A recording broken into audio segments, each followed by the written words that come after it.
Hello and welcome to Cloud Fantasy. On today's program we have special guest Albert Chen. Welcome to the program, Albert. Thank you for having me.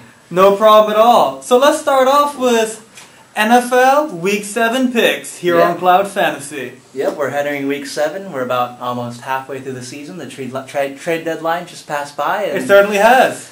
You know, we're looking at some pretty interesting matchups this week, aren't we? We certainly are. Let's start off with the first matchup. The Chicago Bears traveling to London, England to play the Tampa Bay Buccaneers. What are your thoughts? Well, it's always a treat for those English to get some taste of our American football. You know, they don't have soccer, you know, like they have soccer over there, but, you know, they don't get anything like some pulse-pounding NFL football. And I think the Chicago Bears are going to take this. You know, after last week, you know, they definitely need a win, and, you know, I think that team will deliver. You're right about that. I mean, football, as they say, it ain't no football. You're right about that one. And yeah, you know, I definitely feel the Chicago Bears are going to win this one. Tampa Bay, you know, they got I would say lucky last week, and they beat the New Orleans Saints because they tackled the head coach. I mean, that was a good move. It's always a good way to win when you tackle the opposing head coach, isn't it? It definitely is. It definitely is. And right now, if I'm reading the line correctly, the Tampa Bay is only -1. I personally give the Chicago 7 points. What do you think? Yeah, you know, I think I like to subscribe to the late great Al Davis. Just win, baby. Okay. Let's move on to our next matchup. We're going to have Washington at Carolina. The Washington Redskins at the Carolina Panthers, and the line is what's the line saying here? I think they're 2.5. 2.5 going to Carolina. Is that correct, or am I reading this wrong? You're reading it very correct, and I think that Rex Grossman continues his gracious fall from whatever stardom he ever had, and I think Cam Newton, who has been throwing, you know, lights out football for the past 6 weeks, you know, goes for 3 touchdowns, 350 yards, and Carolina rolls in this game. I think that 2.5 line is a little too small. Albert, I agree with you on all accounts, but just to let you know, Rex is actually not starting in this game. They've actually demoted him, and they're playing somebody else. As they probably should. Well, regardless, I think whoever steps in for Washington, because we all know, you know, Washington hasn't had anybody since like the 80s.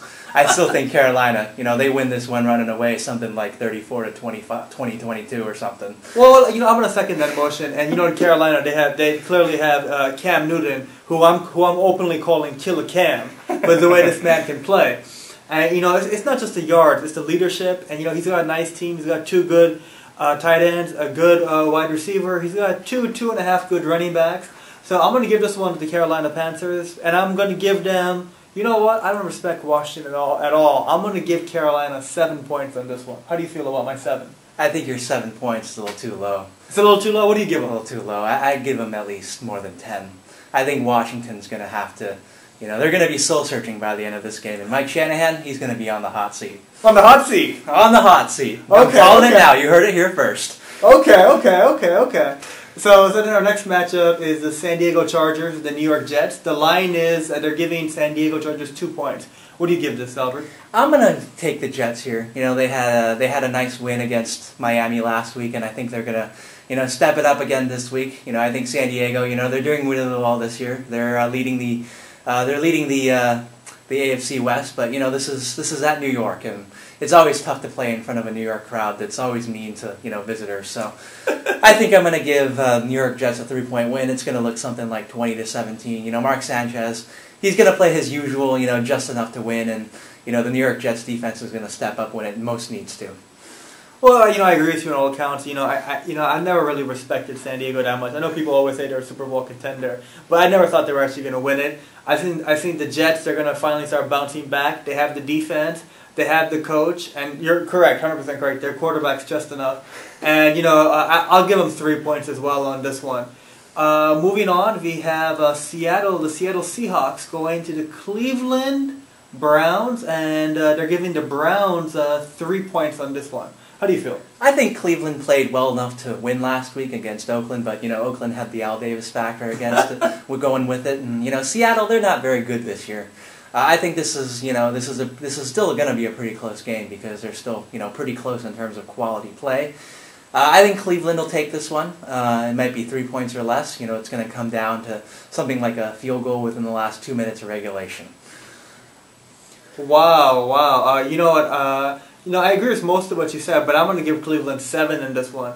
You know, I just don't respect Seattle at all. I think Cleveland's a decent overall team, so I'm going to give Cleveland 7 in this one. Moving on, we have the Houston Texans at the Tennessee Titans, and they're giving, what are they doing here? They're giving the Tennessee Titans 3 points in this one. How do you feel? I think this is a tough game, you know, partially because Tennessee has underwhelmingly played up to expectations this year. In Houston, you know, they don't have Andre Johnson, right?